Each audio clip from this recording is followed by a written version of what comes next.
Well, here's another day at Rennsport. This time it's in late July. All these beautiful GT3s flying around. A lot of different kinds of hardware here. This is also a GT3 996. This is the guy who hit the deer, tragically. Here's another GT3, sort of sister cars. He had a little bit of a coming together with some Armco at Calabogie last week.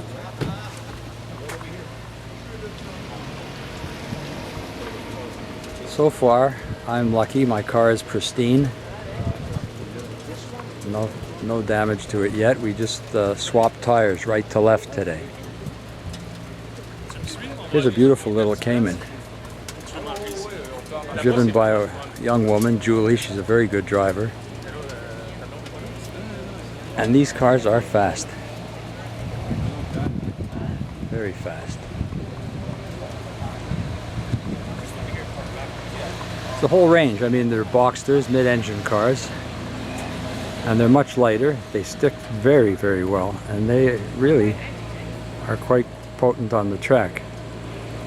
Now, these old 944 turbos were once in a particular racing series.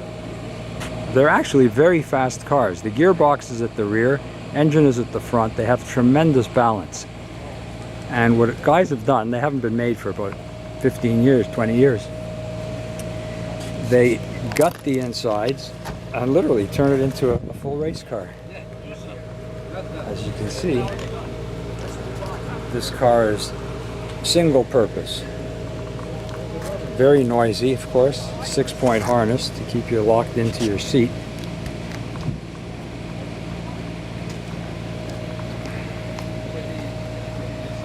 This is a series of tracks that various Porsche guys go to throughout the States and Eastern Canada.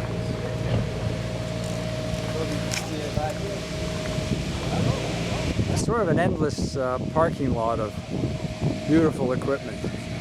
Another Cayman in the hands of a very adept driver. And here's a more modern GT3. The last series, a 997 RS. This is Gino's car. He's one of the top instructors. Taught Louis last week. It's a beautiful car. He keeps it very, very clean. That's something we tease him about. Now, this car could be road worthy, but you wouldn't really want to drive it every day. It's a bit rough. But if you look inside, I mean, it's very luxurious.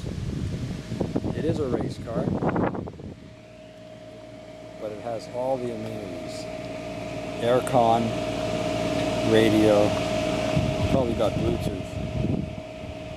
Of course, it's a 6-speed. Here's another Cayman. They're actually very good track cars. They're stiffer than the Boxster because of the roof, and they have terrific dynamics, being mid-engine. This is an earlier 996, about the vintage of this GT3 that I just passed, but this is, of course, just a road car. He's outfitted this interior with race seats, GT3 race seats. Identical to mine, actually. But I think these might be Chinese copies. As you can see, it's still a luxurious car. And they have the traditional place to mount the fire extinguisher, which always gets in the feet of passengers and limits the movement of a seat. Whereas my device fits in the back in these sockets for the seat belt. I'll show mine in a moment.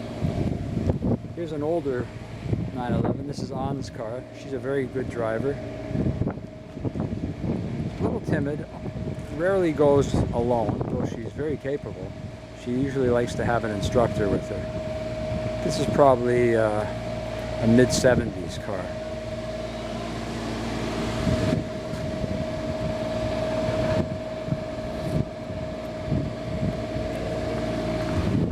This is one of the big bangers, the turbos, the big horsepower cars. They're not the easiest things to drive on a track because the power isn't a linear delivery. It's basically on or off. But obviously in the hands of somebody who knows what they're doing, they're fast. He's in my run group and I always let him go ahead of me because he's got about 120 horsepower more, at least. Very luxurious as well.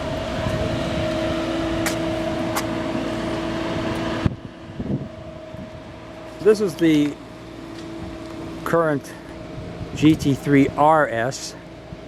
Actually, this is the head instructor's car, Bob's car. Believe it or not, as fast as it is, 450 horsepower, and the 6-point harnesses, it's still pretty well fitted inside. So that's the amazing thing about these Porsche cars. They're luxurious race cars. They're not fast luxury cars, they're luxurious race cars. Even this old car here.